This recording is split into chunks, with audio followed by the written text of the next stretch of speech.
সিংহ ও বাঘ একসাথে বসবাস করত। তারা ছিল খুব ভালো বন্ধু। দুজনে মিলে একটি মুরগির খামার গড়ে তুলেছিল। প্রতিদিন সকালে তারা একসাথে খামারে যেত।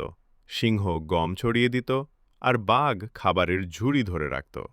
একদিন রাতে যখন চারদিক নিস্তব্ধ আর সবাই ঘুমিয়ে, শিয়াল এক মুরগি তুলে নিল এবং পালাতে লাগল। ঠিক সেই মুহূর্তে সিংহের ঘুম ভেঙে গেল। সে কিছু একটা সন্দেহ করল। সঙ্গে সঙ্গে সে জেগে উঠে গর্জে উঠল, কে গেছে খামারে? বাঘও আর দেরি করল না। তারা দুজন একসাথে ছুটে চলল অন্ধকারে শিয়ালের পেছনে। শিয়াল ভয় পেয়ে দৌড় দিল আর কিছুদূর গিয়ে একটি গর্তে লাফ দিয়ে কোনো মতে প্রাণ নিয়ে পালিয়ে গেল।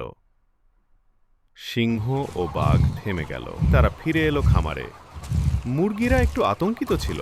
ভয় পেও না, আমরা আছি। পরদিন সকালে বাঘ মুরগিদের খাবার দিল আর সিংহ পাহারায় দাঁড়িয়ে থাকল। মুরগিরা নিশ্চিন্তে কুটকুট করে খেতে লাগলো।